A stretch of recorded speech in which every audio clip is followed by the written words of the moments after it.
And then look, see the stop button's up here. That's so stupid, but it's down there too. Right. Like, why? Now you know why I don't know where the button is. Where's the fucking button?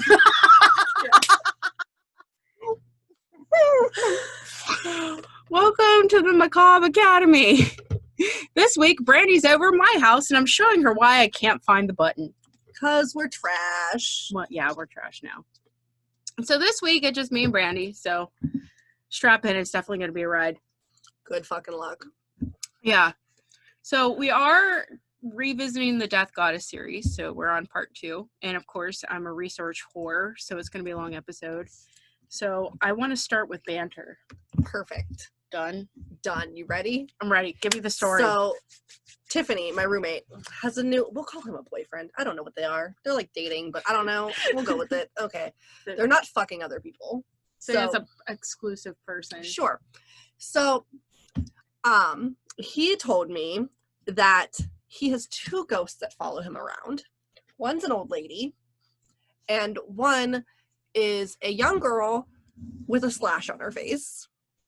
Wait, a slash? A slash on her face. It's a diagonal slash. That's how I picture it. Okay. I didn't ask any more questions. Well, no, I did. So I was like, okay, so like, tell me what this bitch looks like. Because hello, like, young girl slash on her face. I was like, does she have black hair and pale as fuck?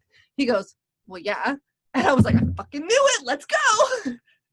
So then, fucking, I'm going to throw it again. The lighter hits the table. I won't throw it again. Here. I can hear it. I know.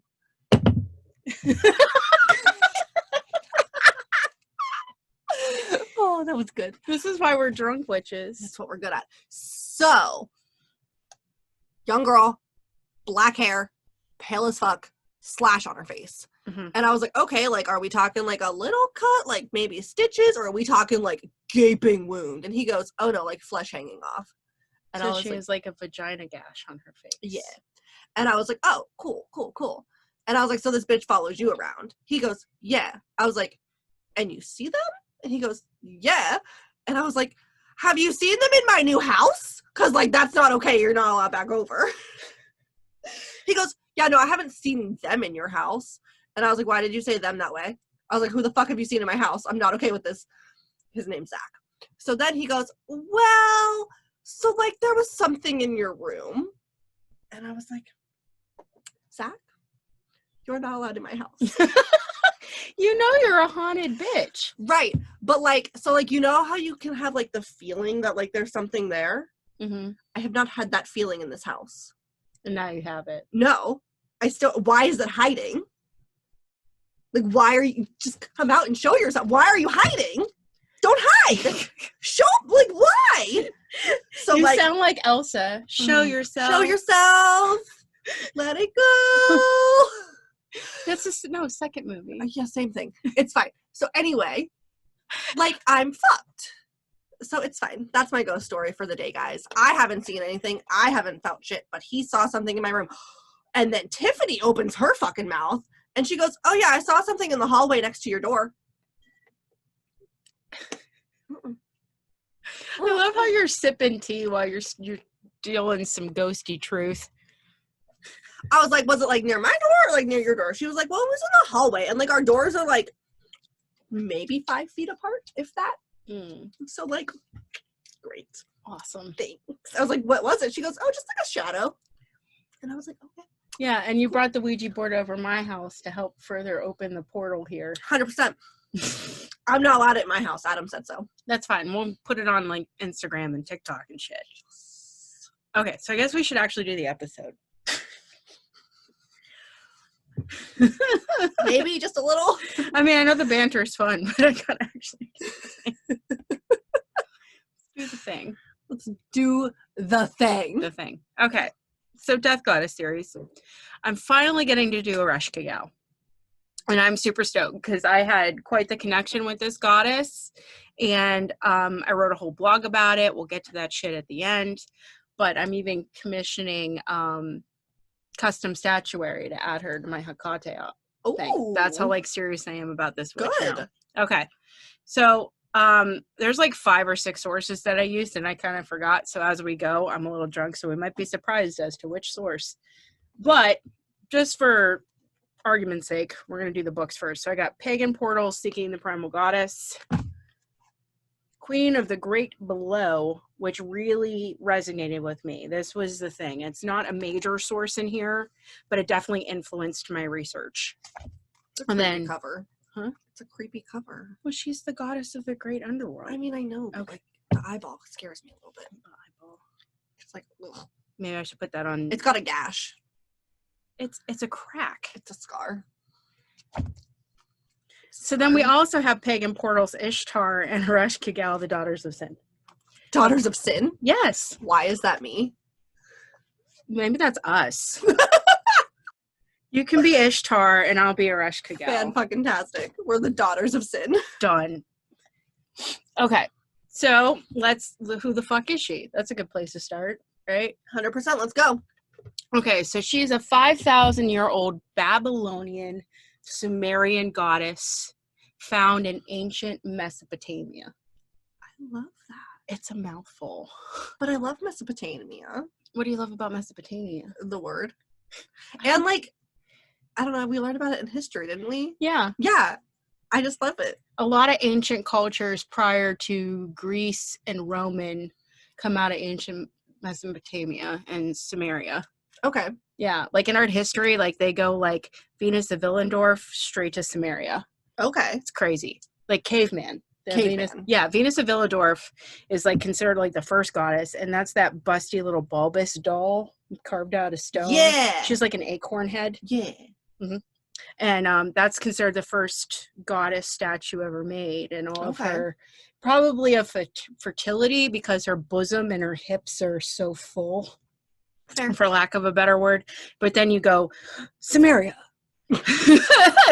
Straight there. Just right there. All right, so we got to frame her up so that she makes sense. Okay. The ancient Mesopotamians. Thank you. Believed in life after death and that the souls of the dead travel to the underworld. Now, we talked about this before in A Death Goddess. Yes. That it's the underworld and not hell. Right. Even though I'm okay with it being hell. But it's not. Right. But like. You're the queen of hell. Right. That's not where all these people are going. No. But like, hell might not be that bad. If I'm the queen, it might not be that bad. It really wouldn't be. Right? Fucking fun. Let's go. Watching Disney drinking Starbucks in hell, I'd be down. Done. All right. So the Sumerians knew this place as Kur. It was dark, gloomy, and the dead were believed to drink from muddy puddles and eat dust. That's my worst nightmare. Puddles and dust? I'm allergic to dust. Oh, yeah. That would suck. Maybe it is hell. That is my hell. Just so we know. All right. Well, so she's the ruler of the underworld. Okay. And her name means Queen of the Great Below or Lady of the Great Place. And in this place, it's not like Catherine the Great. Right. It's great meaning vastness. Okay. Like so like huge. Yeah, like a great span of mountains. Okay. Or the great open sea. That's my monitor and I hit it. I talk with my hands. We're Italian. Yeah. Hi. I didn't want to hit you, so I hit the monitor. You can hit me. I'll live. Let's go. All Fuck right. me up. So okay. With ancient deities, they suck. Because there is... Why? Well, there's multiple stories. Oh, okay. So that's why they suck. They don't really suck. No, I took them as my preferred deities. But that's why I was like, why do they suck? Like, what's happening here? No, so like it's kind of like the Bible where Mark, Luke, John, and who's the oddball? What's his name? I'm drunk. You know I'm drunk if I can't remember the name. David? No. What are the 4 names of the books of the Bibles? Hey Siri.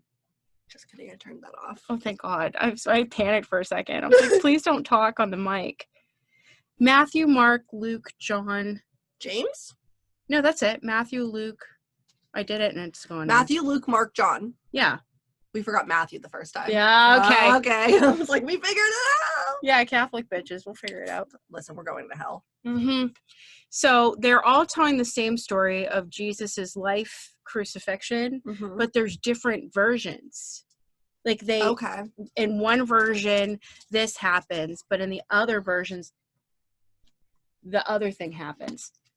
I tried to make him stop talking. Dog. Okay. Dog. So there are different versions of the same crucifixion story. Right. And because they're in the Bible, they're all true. Okay. Mm-hmm.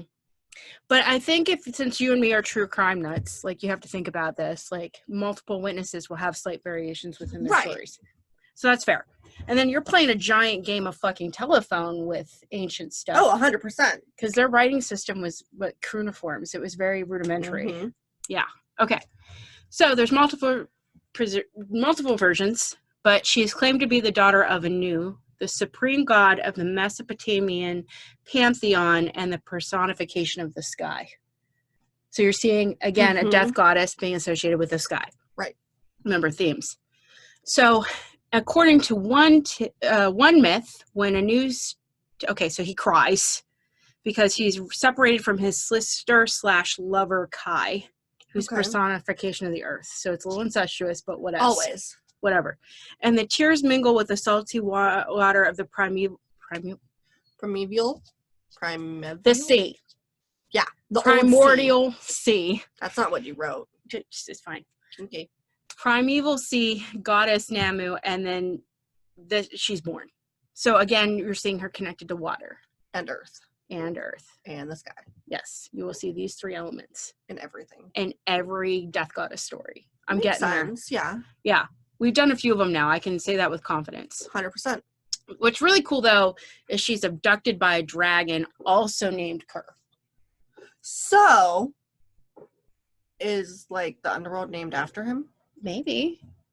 Or was he named after the underworld?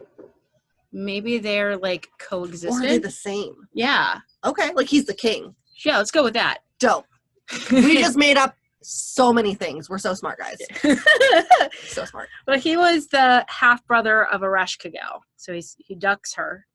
The dragon brought the goddess to the underworld in the first place, and the gods were ultimately unsuccessful when they tried to rescue her, because no one, not even the gods, could return from the realm of the dead. But the goddesses could? No. Well, she ruled that shit. She couldn't be rescued, so she took it as her own. Okay. Right? Yeah. But when you're seeing stories like Hecate, Ereshkigal, and who did we do last time? Magawayan, right? Mm-hmm. They're liminal. They can move through these spaces where normal gods can't. So it's kind of like when Hades was laughing at Hercules in the animated thing, like, good luck, you're not coming out of that river and then alive. he did. Yeah. Okay, so it's like that. That's why I was like, but they can? Like, but bad bitches can? Extraordinary persons. Okay. It's so rare, though. So hell is an important place in this instance because it balances heaven out, even though it's deep within the earth. Okay. So, like, our world, Earth, is middle ground. Okay. Our ancestors understood that the soul returns to the mother goddess's womb and is reborn, and the body is basically worm food. So the soul reborn, your body will be fertilizer. Yeah. That shit's going to happen. You got to accept it. No matter what. Yep. Very few return from death. So there's very few descriptions of Ereshkigal's domain, because if nobody lived to see it, right, there's not eyewitness testimony. Okay. So you get one glimpse of it in Gilgamesh. Okay. I know you've heard Gilgamesh before, the word. Yes. Do you know where you heard it? No. Smurfs.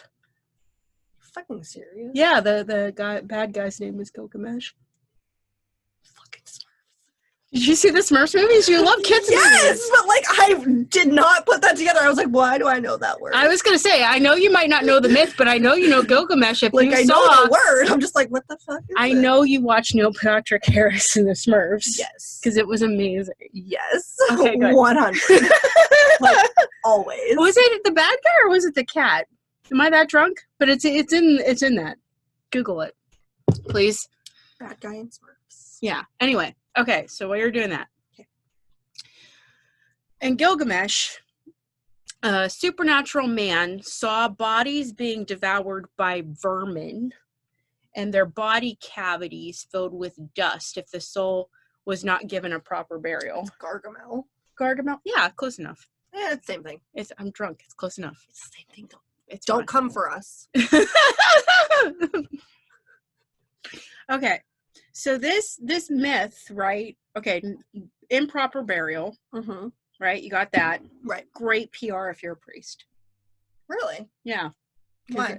They're the ones propagating this myth. So if you don't want your body cavity filled with dust in the underworld, you might want to pay for a proper burial. That's some bullshit. Yeah, I know. That's like the Catholics. My mother can't be buried in a Catholic cemetery because she had a divorce. And she would have had to fill out 800 pages.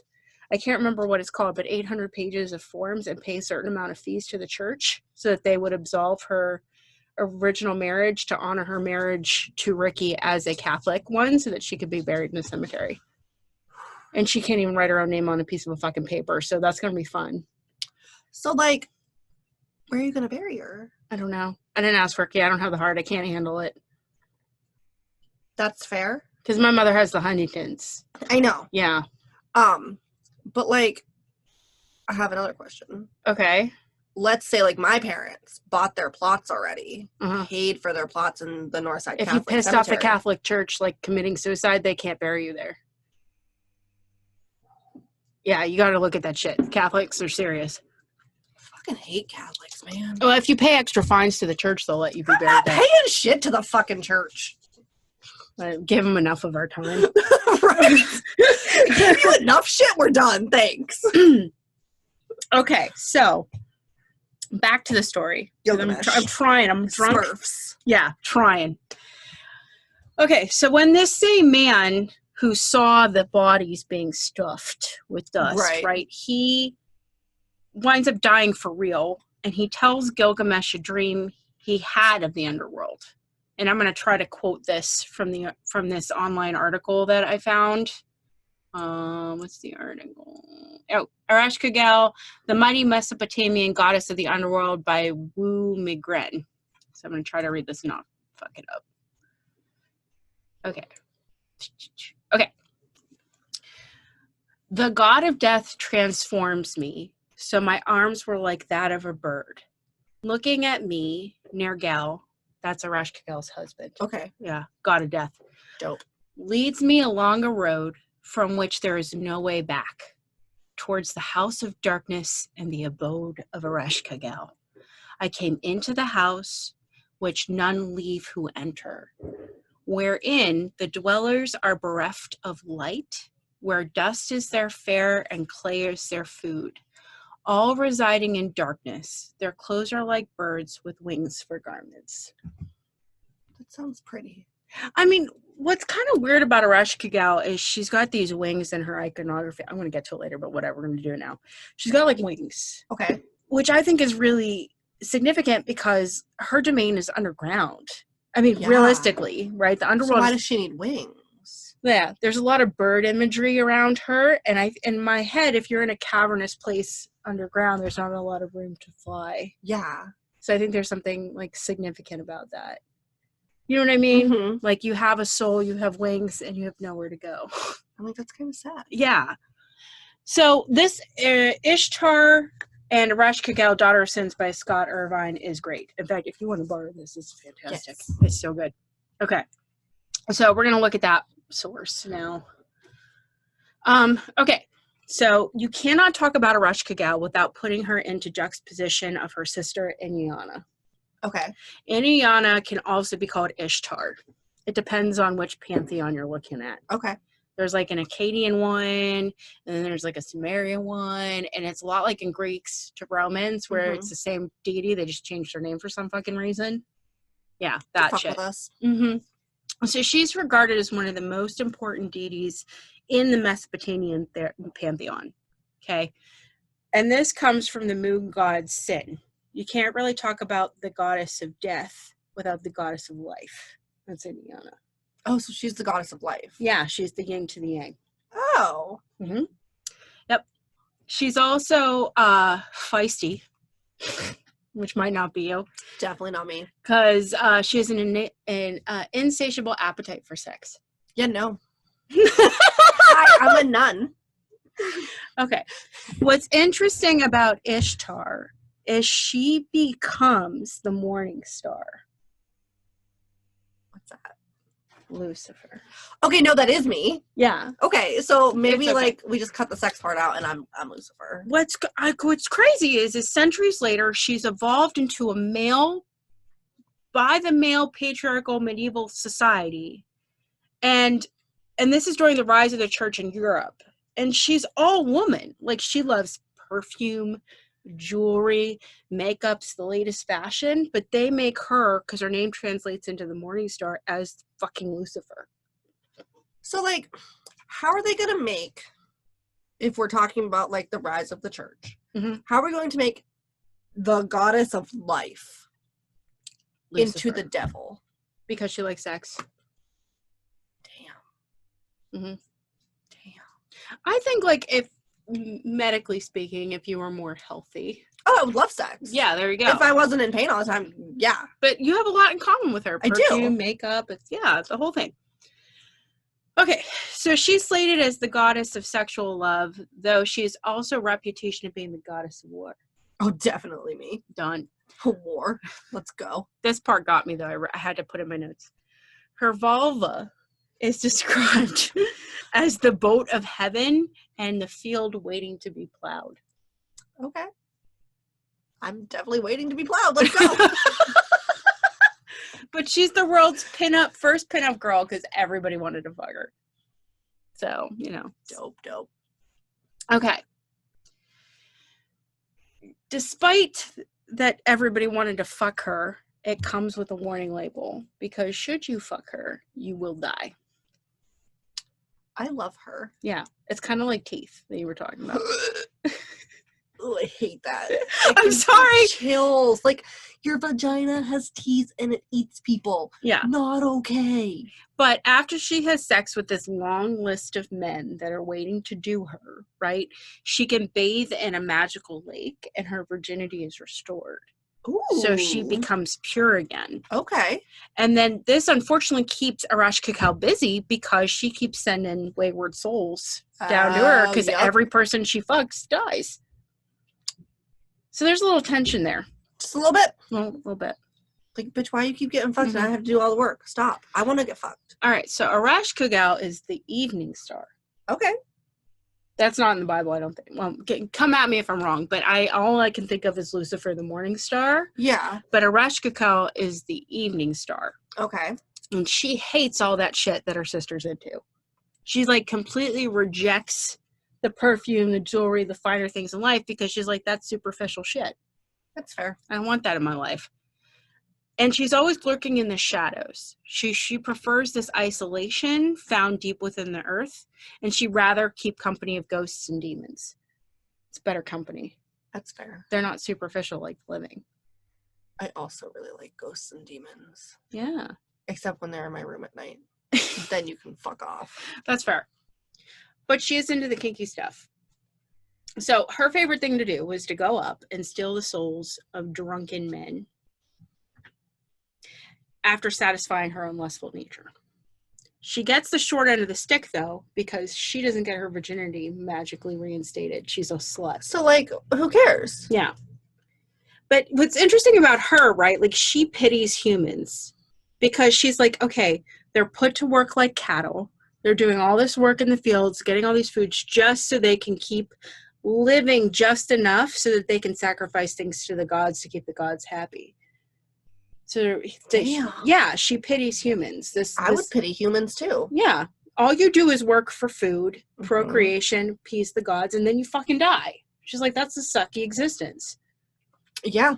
I mean, in medieval society, that's literally your life. I mean, still, that's your life. Well, I work, I go home, I sleep, I die. Yeah. Okay. So her symbol. Okay. All right. I know you're looking at my notes, but her symbol is a serpent wrapped around the tree of life, which also kind of sounds like the devil. Yeah, it does. Mm-hmm. They demonized her. Assholes. I mean, we talked about that in the first death goddesses, right? These serpents are low to the ground. That's low to the underworld. They're esoteric knowledge. Tree of life is a tree of knowledge. Yeah. Yeah. We're not supposed to have those secrets. Okay. What's interesting about their dynamics as sister is there's, like I said this before, but I put in my notes twice. There's no life without death. True. Ishtar needs Ereshkigal to bring love into the world. It makes way for rebirth and transformation. Another big theme with death goddesses. Mhm. Remember that? It came up for you. Yeah. Came up for me. It's coming up again. It's kind of how like the death tarot card is a good thing. Is it really? It is. You know what the shit card is? The Tower. You get that one, look the fuck out. Death means a new beginning is happening. You're getting a new opportunity to transform, like the butterfly or whatever. Okay. Yeah. See, I don't know tarot cards. Well, I'm slowly gonna enlighten you here. Fantastic. I want to get a tarot card reader on the show. I know a few of them. I would love that. Mm-hmm. The drag queen also does tarot, weirdly enough. Hi, Lydia. Hi. We're gonna be best friends. Right. Well, We together. don't have a choice. We're best friends. You haven't even met her yet. You don't have a choice. We're best friends. Okay, that's fine. All right. So together they encompass everything in the universe that is feminine and protects all that is womanhood.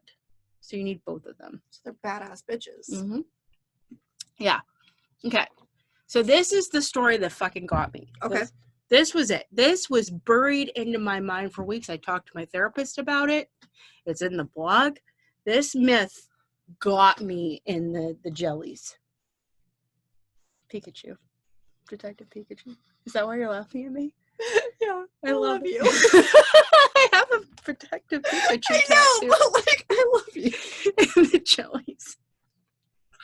I love that. Thank you so much, Ryan Reynolds, for that. I fucking love Ryan Reynolds. Okay, so the myth. Okay, we're going. It's old. Okay. 5,500 years old. Fuck. Yeah. And it's a masterpiece, right? It's this ancient historical piece of literature. But it chronicles her in a predominant role, which is weird because I didn't hear about it until I read these things. Because I studied religion in college, didn't hear shit about it.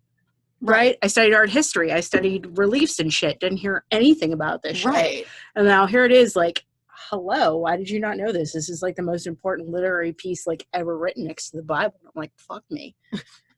Sorry. All right, so this story was originally written in that cuneiform I was talking. Okay. On clay tablets. It was a poem. Oh. 415 lines. That's not a poem. Yeah, it is. It's a long fucking poem. Yeah, that's what they did back then.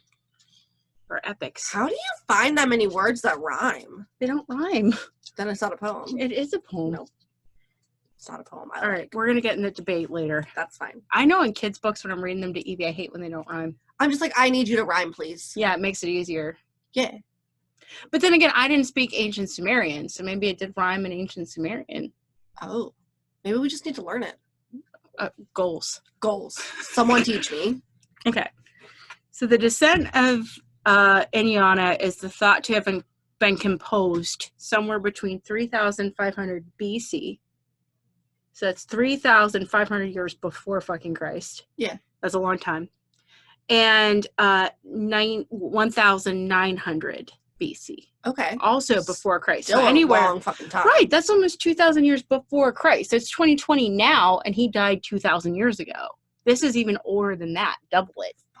Right. So it's ancient. It's suggested that it might have even been created earlier, too. Okay. There's some debate on this shit. But it's the world's oldest poem. That's what I was getting to. I couldn't remember. And my notes told me.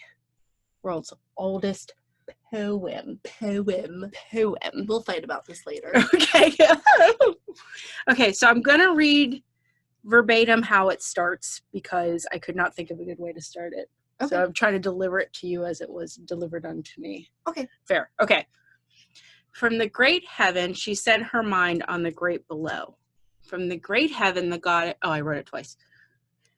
From the great heaven, Inyana set her mind on the great below. My mistress abandoned heaven, abandoned earth, and descended into the underworld. And then it repeats itself for some reason. One explanation of Inyana's interest in the underworld is that she hopes to extend her power into that realm, right? Okay. And her sister's queen. So she's like, look, you've ruled underworld long enough. I'm life, so I should also have death. That's a little greedy. Yeah. But again, she's more superficial. That's fair. Yeah, she's looking for power. That's fair. Yeah. I mean, we all have our moments where... We all have our moments where I'm Yeah. like, listen, I'm in charge, bitch. But you really have to understand her motives by looking at the culture at the time. Okay. Okay. So Ishtar loves her husband. His name is Tammuz. We're going to go with that, Tammuz. We're sorry. Tammuz? Yeah. Even though she's basically a nymphomaniac slut, she has a husband. Okay. Yeah, they got an open marriage. So love in this context isn't an emotion. Okay. Because sex is sex. Right.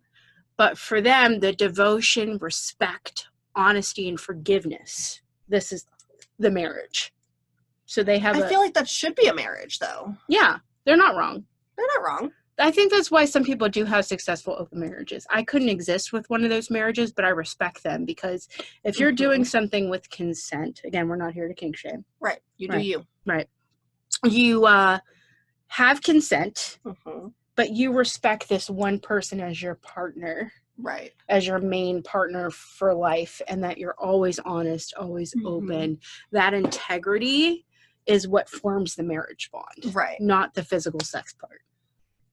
Yeah, I'm a crazy bitch. But that's your relationship then there too, because your relationship isn't built on sex. Yeah. A lot of relationships are built on lust and sex, and then when that fizzles out, the relationship falls apart. I can see that. A lot of the time, yeah. But if you're in a situation where sex is not your primary goal in life, it's easier for you to form those kind of meaningful relationships. Right. So I think I can understand her thought here. Oh yeah, I can understand it. Okay. I just could never do it. No, me either. No. But I respect. Right. Yeah, I'm very open-minded. Just because my life path isn't somebody else's life path doesn't mean I don't respect it. Exactly. You do you, boo-boo. Yes. Okay. So, in this culture, extramarital affairs were to be expected. And it was not being unfaithful. Okay. Yeah. They knew you were just going to look at somebody and, I want to sex them. Because that's a hormonal thing. Yeah, it's not like It's a chemical thing. It's a reaction. It's not an emotional, intelligent choice to find somebody sexually attractive. Right. You just do. Okay. When Tammuz is taken, she's out of her fucking mind with grief, right? And she's the queen of heaven, and she feels she should have a say in her husband's death. That's fair. That's the motivator. Yeah. Yeah. Okay. Ishtar is resolute on getting her husband back, and even if she has to manipulate the laws of the entire universe to do it, nothing's gonna fucking stop her. Their gods are like, oh shit, I don't want any part of this fuckery. They can sort their own shit out. Fair enough. That was like Kevin. Yeah. I'm not getting involved in this. He's like, nope, I'm good. Figure it out. Yeah. Back your shit up. Oh. Okay. So in this myth, Ishtar and Inanna makes an appointment in hell to see her older sister. And she has to pass through 7 heavily gated walls that separate the world of the living from the world of the dead. How do we make an appointment in hell? I mean, you're the queen of hell. Hi, I'm currently taking appointments. Okay. So these levels, the 7 layers of hell, are impenetrable. You have to go through the gate. Okay. And at each gate, there is a sentry. Okay. Your descent requires the symbolic peeling away of the trappings of life to enter Ereshkigal's domain. Okay. Which means you got to strip. I'm in. Okay. So she has to relinquish a piece of clothing or jewelry at each gate to pass through. And she loves her jewelry and shit. Right. So that's hard for her. Yeah. So she has to be free of all worldly attachments, physical and spiritual, to confront her sister. I mean, that's some deep shit. That is. Yeah. Okay. But she dresses up for this party. Okay. So I have notes on what she wore. Because Perfect. there's a very specific outfit that she chose to descend in. Okay. So she puts on this girdle to hold. Girdle. I'm going to sip my alcohol. Girdle. All right. Well, it's called a girdle. Get over it. Listen. All right. So it holds her authoritative posture and enhances her waistline. That's the first thing she puts on. I would do that too. Yeah. Like, hey, look at me. I have my Spanx. I mean, I'm down. Okay, so this protects her core, and it's actually used to carry provisions and weapons. So she took weapons into hell? Yeah. She's a badass bitch. Yeah. I told you guys have a lot in common, minus the sexy thing. Yeah. True. Yeah. Okay. Next, she dons a golden breastplate. Okay. So it's protective of her vital organs. So it's like an armor plate over the bosom. Okay, good. Okay. And it shows the power she displays over others on Earth. Okay. Then she puts on a gold necklace. Actually, I'm wearing a necklace. You're not, but You are. When we went out to get our nails done, you were wearing that pretty little. I was. Yeah. Okay. That's what made me think of it. Okay. So she puts on a golden necklace that represents her earthly powers and wards against spiritual attack. Dope. Because it's like it hangs at the heart. Yeah. Yeah. It's just like, but you can't get me. Mm-mm. Then she places a crown on her head, which shows her divinity over the universe and her authority as a goddess. So I need a crown. I know you want a crown. Someone make me a crown. Yeah, we need to do that. We don't have a sorting hat. We have a sorting crown. I need a crown. Mm-hmm. Yeah. Okay. And then she puts on a robe as a sign of transformation and concealment. Okay. And then she holds a golden snake staff that implies spiritual knowledge and power to dispense justice. Ooh. So, when they're like, like, oh, don't judge me. You're like, oh, I'm judging you. Like, that's why I'm here. I'm the queen. Yeah, I'm going to judge your shit. Literally me. Mm-hmm. I told you guys had a lot in common. I can be a Ereshkigal. You can be a star. It's cool. Fantastic. Okay. And I have a fun name. Yeah. You have choices, too. You got options. I got options. Here we go. So, to describe this descent, the author explains chakras from Hindu culture. Are they chakras or chakras? They're both right. Okay, that's fine. It's Pittsburghese. It's all fair game. I mean, that's fine. I've just only ever heard chakras. That's why I was like, what? Did I say chakras? You did. It's spelled like chalk. It is. That's why I was like, wait, which way is right? Because, like... You know what? It doesn't matter. You know what I was talking about. I did. But, like, I also was confused. You're looking at my notes. I know, and I was like, why did you say it like that? There's no L in there. You guys purposely put more booze in my slushie. Oh, we did. You and my husband, you're both bad for me. She's like, come at me. Fight me. Okay. There's your Sanskrit. Okay. Yeah. A chakra is Sanskrit for the wheel. Sanskrit. We're going to say Sanskrit from now on. For the wheel that spins energy from the body's spiritual system. So those are the different colors. Yep. 7 points along the spine, rainbow. Oh. Yeah. Okay. Yeah. These are used to align the physiological psyche and the energy of the universe. Okay. So the bottom is your base. So you're sitting on your bottom chakra, the red one. So is that what's wrong with me? Is my things Chakras aren't in line? Yeah. Because high scoliosis? Yeah. You're screwed. Your spiritual scoliosis. I am fucked. Guys, like I was born fucked. All right. I'm going to die fucked. Okay. So the bottommost chakra connects us to the earth, the red one. So when you sit your butt on the ground, that grounds you. You're on the earth. Okay. Okay. Then you got all the chakras up in between, and the utmost chakra, which is your crown chakra, the very top of your head there. Okay.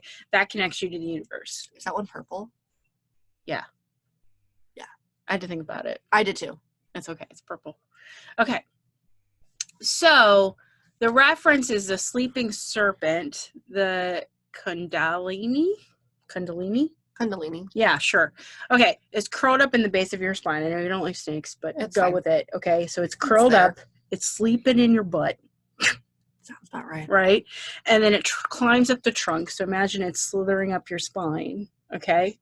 And then as you experience these progressive states of awareness until the branches to the brain, right, the snake, and then it transforms into a bird and flies into the universe. And then you know all universe knowledge. You're connected to the cosmic world soul. So how do I get to there? Meditation. Mm. I mean, it's work. I'm sorry. It's okay. You know, or you can take some psychedelics. That could help. I might be allergic to them. You might be.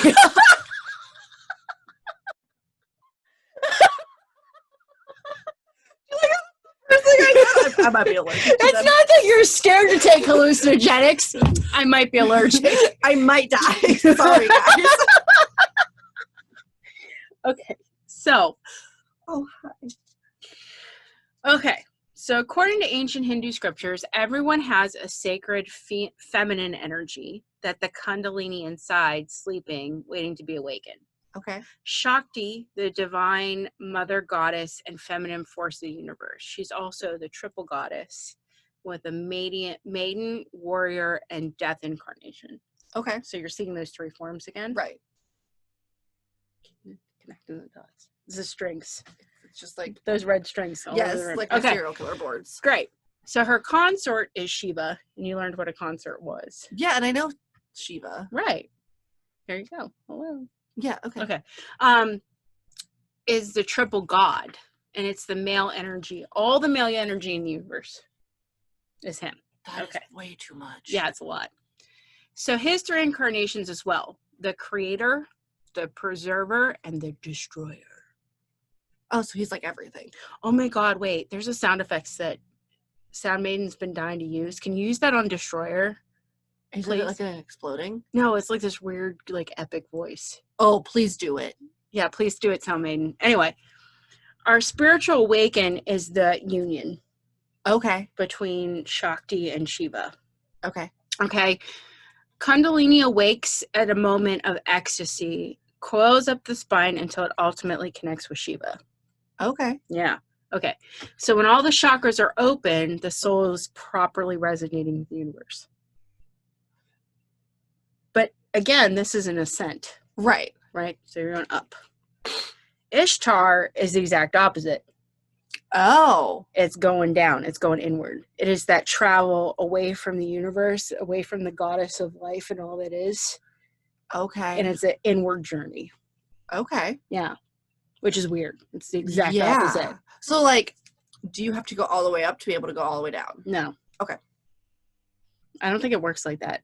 I mean, I don't think it's like an escalator or something. I mean, that was my only concern. I was like, can I do down without going up? Or what, a slide? Yeah. Yeah, it's not a slide. It's an elevator. Okay. Yeah, let's do that. Okay. Perfect.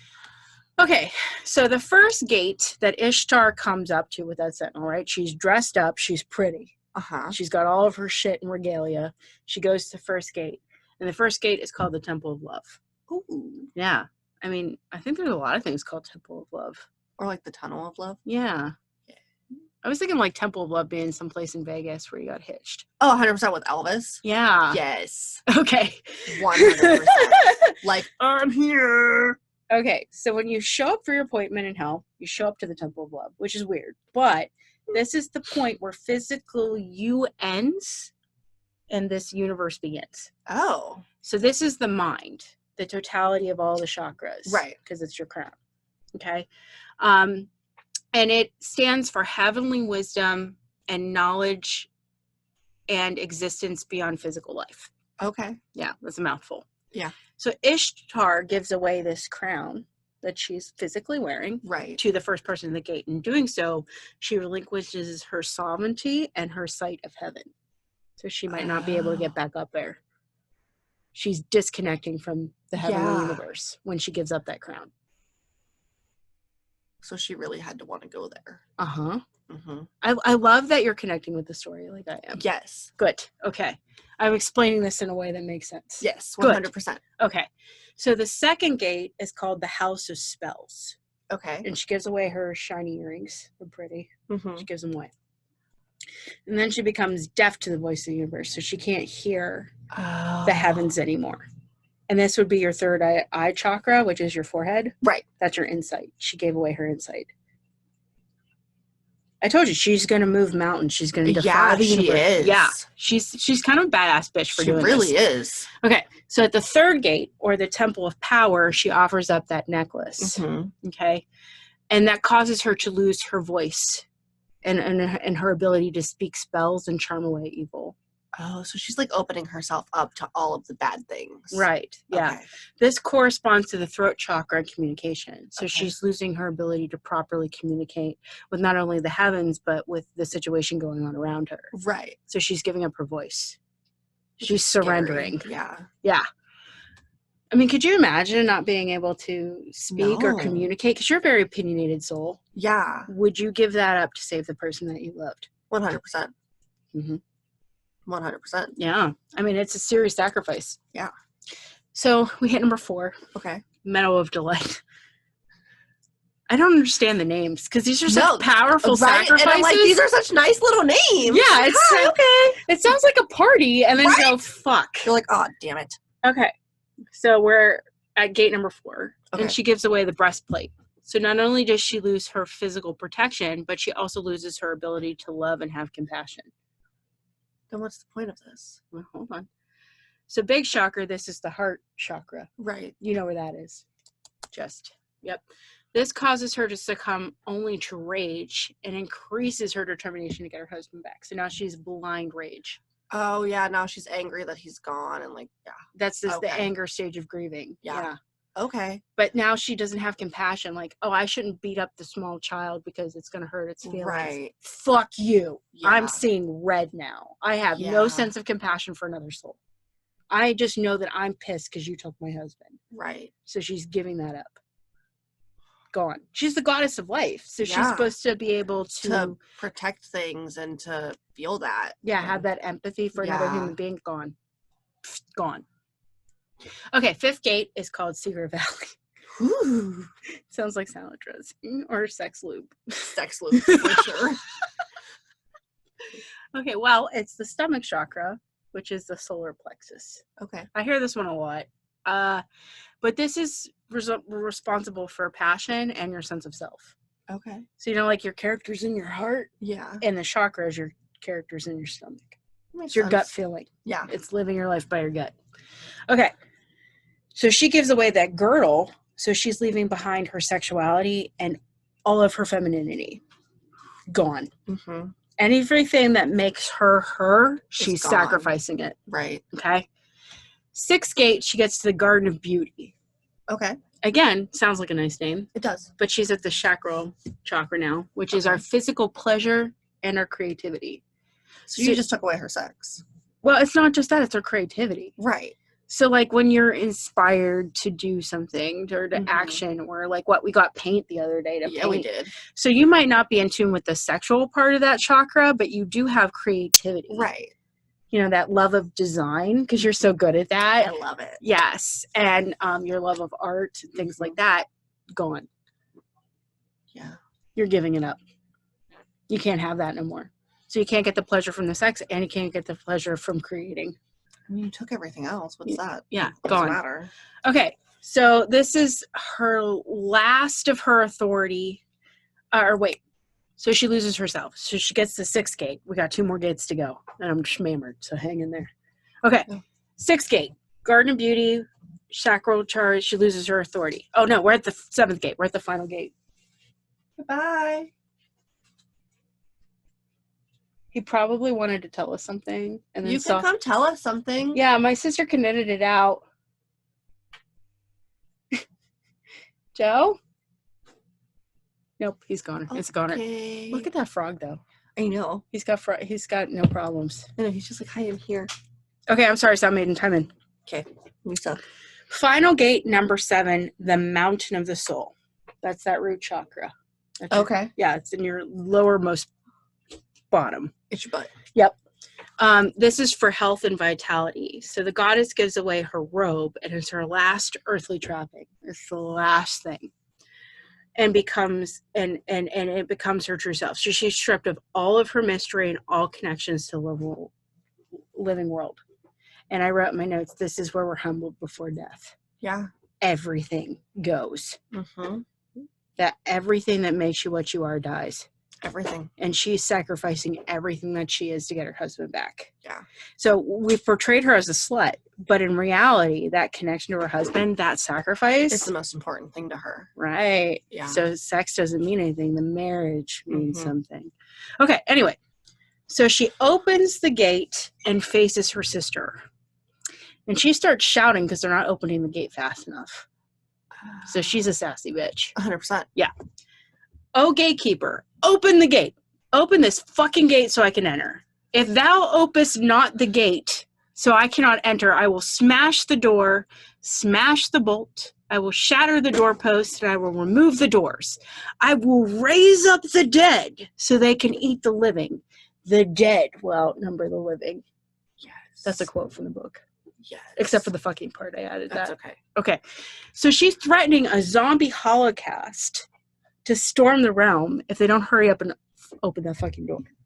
She's like, I did not walk my ass down here and give you everything that makes me me and all my worldly possessions for you not to fucking open this gate fast enough. Open it, bitch, right now. That really sounds like you when you're talking to your landlord. Yeah. Let me tell you. You turn into a Karen. I turn into a Karen hard. I have no problems doing it. I turn into a Karen talking to my own goddamn managers. So, you know what's really funny is she goes through all this shit. Don't read my notes. Ready? She goes through all this shit. Threatens zombie holocaust. Walks through the door. Guess what happens? Ereshkigal looks at her, drops dead.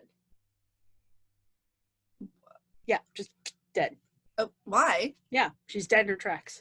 Okay. In fact, Ereshkigal picks up her carcass and hangs it on a hook on a wall. Like a decoration.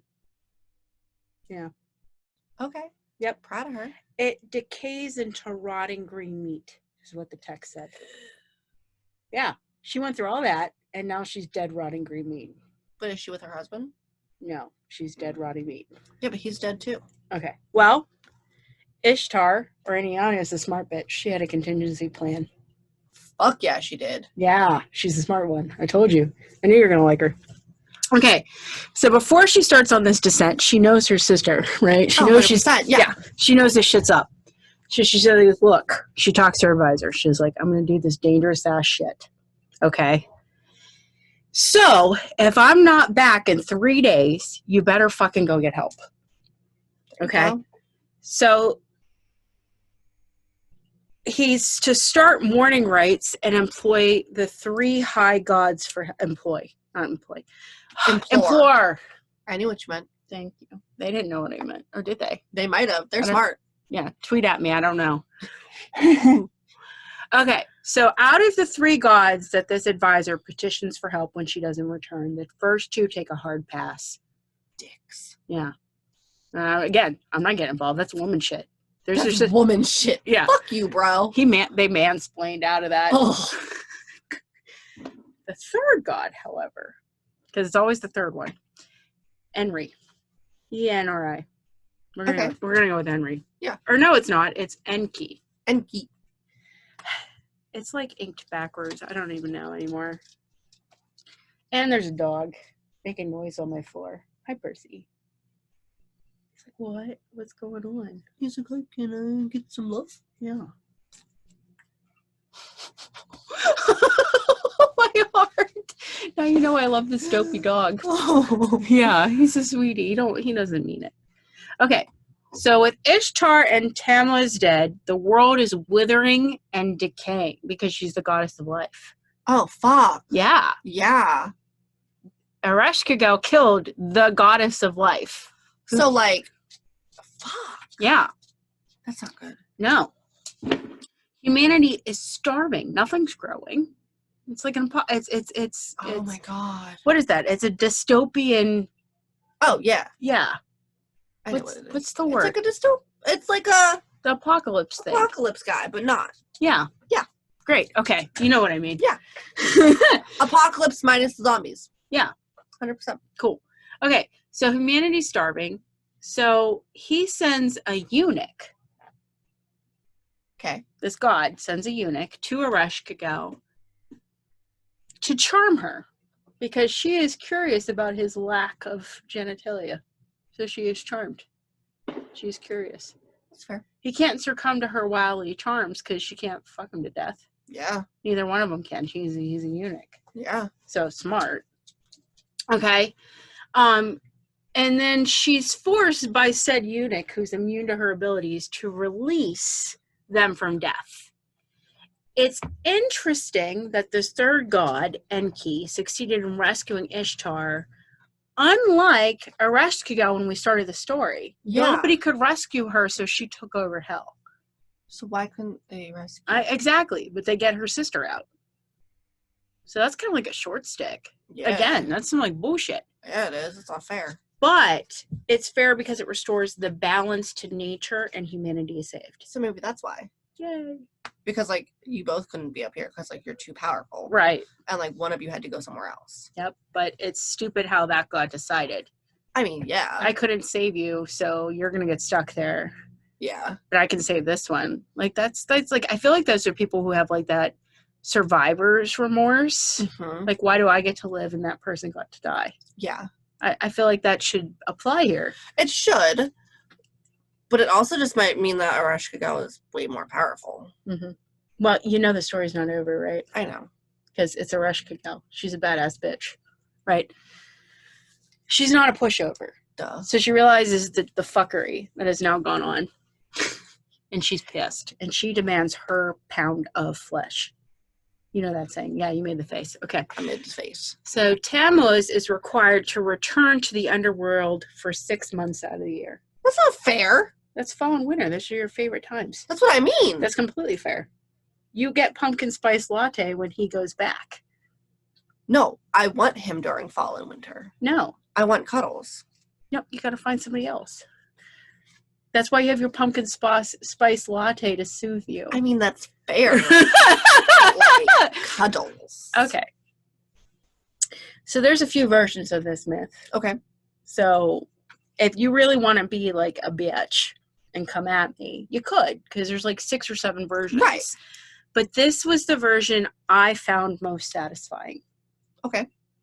I liked it. Yeah. I mean, you're sympathetic to the narrative that I am. Yeah. Okay, great. Okay. But it's here we see Ishtar being born through Ereshkigal's surrender to this eunuch. Right. So it's even death surrendering, which makes it like more powerful storytelling, I feel like. The symbology. Yes, because like I was just surrendering. Mm-hmm. There's a lot of surrender going on here. Mm-hmm. And that's the story that moved me. Right. Yeah, I had that connection. And then before I get to that, though, we have that Queen of the Great Below book with the eyeball you don't like. Yes. That hit my notes. We just hit that point. Okay. So in another myth, all right, Ereshkigal marries her 4th consort, Nergal, the god of war and pestilence. In this tale, the gods held a banquet with Ereshkigal, and she wasn't able to attend. Oh. Yeah, it's bullshit because they're That's men. not fair. Yeah, man things. Fuck men. Yeah. So, what we do. You're not wrong. Okay, so she's not able to attend because she's not allowed to enter heaven. She's the goddess of the underworld. It's bullshit. So she sends her representative to the meeting. But they're allowed to go? Yeah. Okay. Because she has to stay in hell. She's got to rule Right, over shit. but like they're gonna let other people go in? Yeah, why not? It's Oh. it's her representative. Okay. They did that in courts back in the medieval time. I mean, fair. Yeah, you could send a messenger on your behalf as for the king. Oh. Yeah. Anyway, as Namtar arrived, all the gods except Nergal stood up to honor respect for Ereshkigal's representative. Why? Why didn't he stand up? Right, that's the question. So the advisor returns to the underworld and complains about this insult because this is his mom. The advisor is not only an advisor, but that's her son. Oh. So he's like, Mom, we got a bitch to slap. He was rude as fuck. Yep, we got someone to. Ooh. Yeah. Mm-mm. So enraged, Ereshkigal demanded that Nergal be handed over so she could kill him. Ooh, that would be me. Yeah. Like, give me that man, I'm gonna kill him. Yeah, them's fighting's words. Yeah, them's is. Okay, so the gods complied with this demand. Yes. Yeah. Through Nergal was given 14 demons and warriors in some accounts to aid him through those 7 gates that we talked about. But So the woman did it by herself. the man gets 14 people. Yep. But all of those warriors, would they not have to do the same thing and give up a worldly possession? Yeah, but he doesn't have to. Oh. Why? Because he's got, it's like chess. It's like having pawns to sacrifice. Oh, you rolled your eyes hard. Oh, I did. You did. It was a good one, guys. Yeah. Let me tell you. This is a reason to join Patreon. Hard eye roll. Hard eye roll. Like, whole body. So, okay. So he gets these assistants. Ereshkigal instructed that the gates be shut after Nergal passes through each one of them, so he can't escape back. There you go. So when this war god arrived in the throne room, she like, I'm gonna knock this bitch out. Yes. He's done. Because, like, I would have made him give away 2 of his, 2 of everything instead of 1 of everything. Yeah, at the gates. Been like, I'm the fucking queen. Get over it. Yeah, you have to be more than naked. I want your skin. Well, no, I want all of his, like, guards. Mm. So, like, I can kill you with all your guards. Fair. Okay. Nergal, however, posted a pair of demons at each gate to keep it open. So he left them there as sacrifice. But in reality, they're to hold these gates open. All right, let me tell the story. Sorry. I don't like him. It's just hang in there. Okay. So he also advised not to sit in any chair, not to consume any food or drink, and definitely don't fuck Ereshkigal. Don't have sex with her. He was warned. He was warned. Does he have sex with her? Mm-hmm. He's a man. Of course he does. Yep.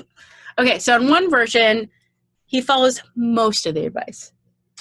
Ereshkigal is preparing a bath, and he is so overcome with her beauty that they spend a hot and heavy 6 days and nights.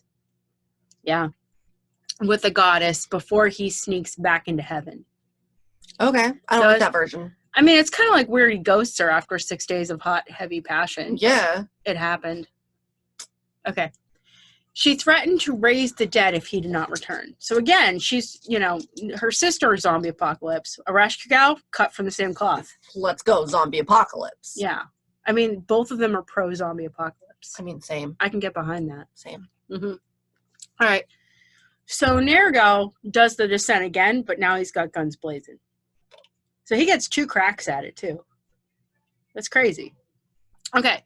So he bursts through the gates, seizes the throne room, and grabs the goddess of death by the hair. Oh, bitch, no, you didn't. Oh, yeah. I mean, it's not a weave. It's attached. Yeah, ow. Yeah.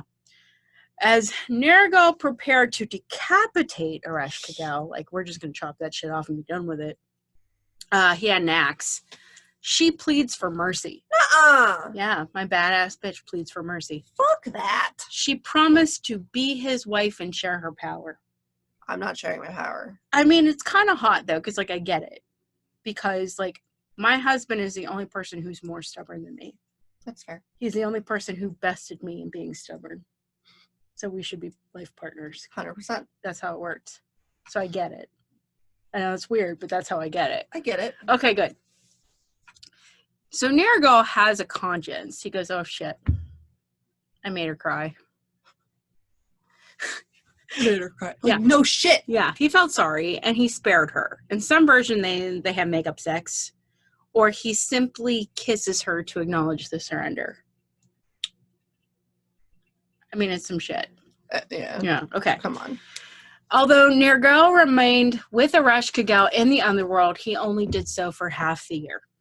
Oh. As he was the god of war. And war it's part of human existence, and it cannot be permanently removed. That's fair. Yeah. That was the logic. So a lot of times Ereshkigal is portrayed as a villain, but in reality, she embodies my buddy Carl Jung's shadow self. You remember that? No. From Shadow People? I remember the name. That's fine. I read some shit there. Okay. It's psycho-spiritual terms. She embodies all that is marginalized, hidden, or devalued in us. Oh. Yeah. So she, like, nobody puts baby in the corner kind of deal. She's a goddess of boundaries, a companion in grief. She's the mistress of dissent, which means she's also somebody who understands depression and dealing with your shit. Right. Which is why I fell in love with her. She guides you through things like loss. Again, that depression I was talking about, helplessness. She calls for change in our lives and cuts away what no longer serves us. And that's what I connected with. when I wrote that blog. And you remember, because I called you after, and you're like, you did what in a cemetery? I know. I was Where like, you killed yourself? What? I was like, hi, you should have called me. I would have come with you. Mm-hmm. So what was interesting about that is I had an ascent to descent.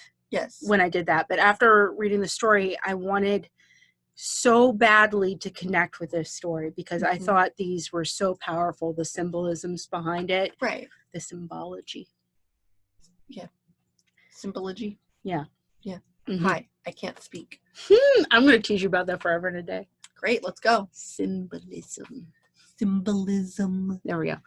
So I wrote the blog. So right. I want people to read the blog. But in reality, this story had inspired me to go to the place where I had committed suicide and confront that space. And it was not how I remembered it being. It was completely different.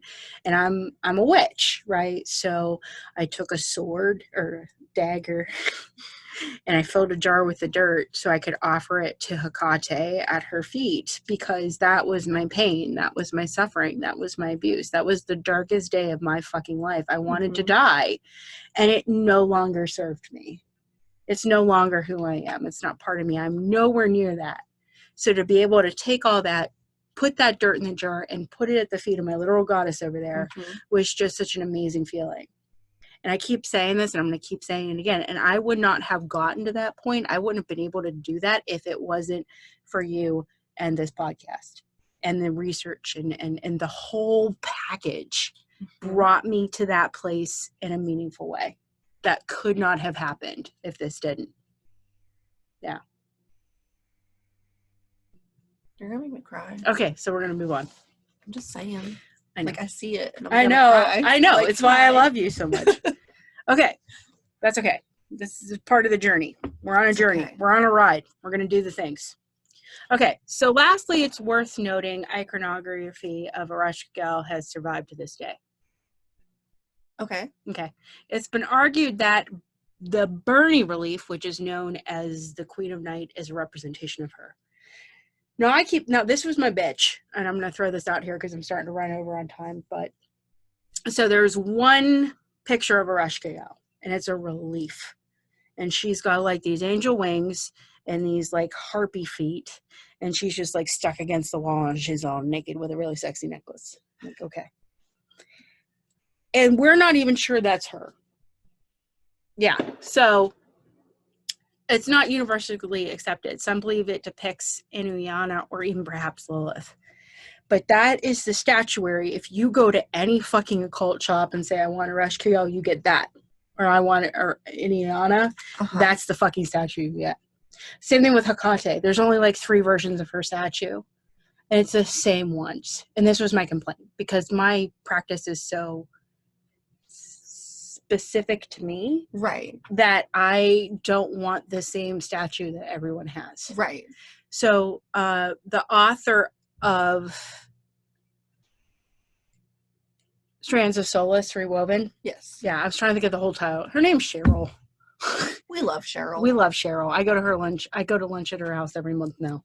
You're coming with me next time. I'm just going to tell her. Let's go. Yeah, I'm just going to tell her. I'm a good time. Right. Well, her husband has a 3D printer, and he's custom making me an Ereshkigal statuary for this. Nice. Yeah. I was like, I don't want a skinny bitch. No. Give her some hips. And she's that girl. She's got, it's all about that bass.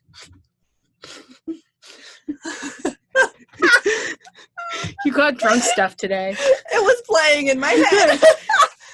What is it? Mama told me doesn't matter about your size.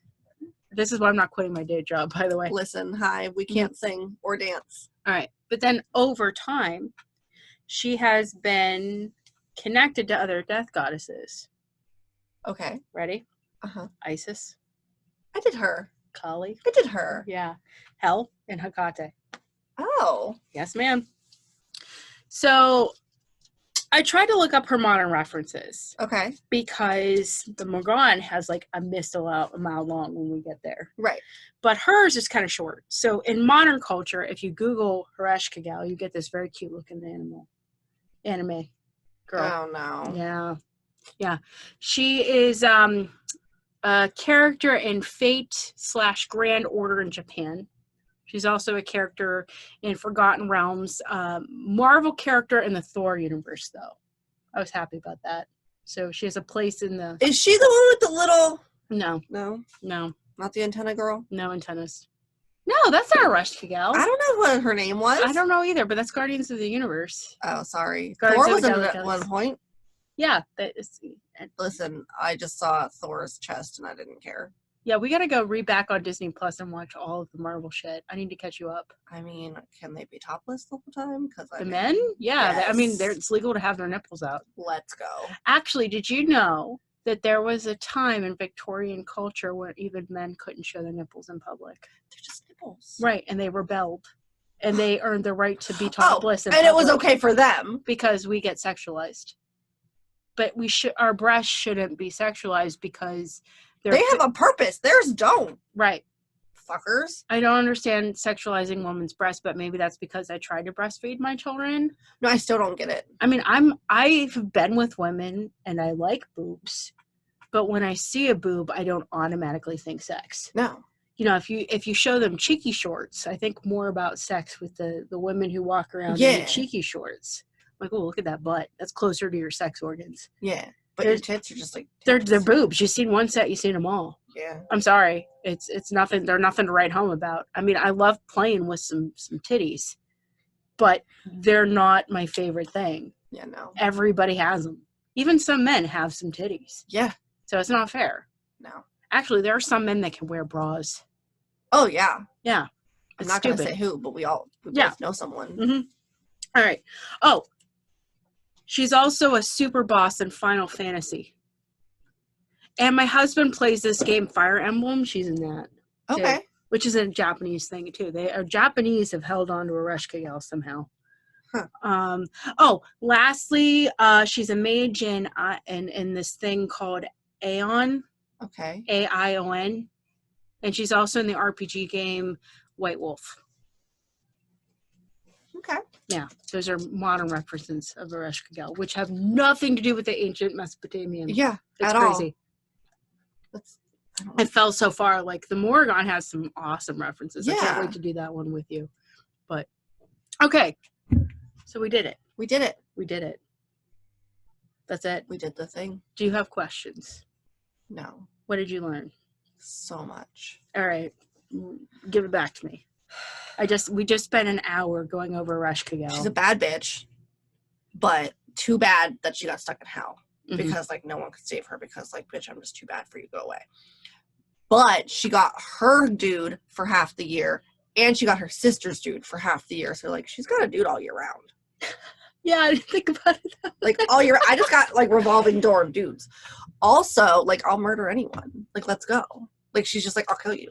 Don't Mhm. worry about it. I got this. We also learned that the goddess of life and the goddess of death pro-zombie apocalypse. Oh, 100%. Both of them. So Yes. that's going to happen. Oh, 100%. Listen, it's 2020. Zombies are coming. Yeah. Wait, well, what? We still got to deal with the meth gators. Motherfucking. Isn't there like a dust bowl going on too, like the 20s or something? Weren't they talking about like the... Fuck. Yeah. Is it in Florida? I'm not sure. Can we just abolish Florida? No. You're right. That's where the old people are. I love old people. I mean, same, but like death gators, No. fucking crazy people. Hi. Give me my notebook. Hi. No, the blue one. It has the non-offensive dares in it. I was like, I don't know what one you need. Thanks. All right, let's see if you can pick a number this time. I'm gonna 97. You might have picked that one. God damn it. Wait, hold on. Wait, I'm gonna get there. You know what, Sound Maiden, if you want to put in the cut right here for the rules. Do In case we got a new listener while I'm looking this up. Did I pick 97? Mm. No? No. What is it? It's so funny. Oh, good. I'm glad. Do you remember when I called you in the middle of the night wearing the mustache and creeped you out? Oh Because my I looked like a fucking God. dirty child A molester? dirty, creepy uncle? Yeah. Oh, God. Okay. Non-offensive dare 97. Wait, let me explain why the non-offensive dares are numbered, because I don't think I've done that yet. No.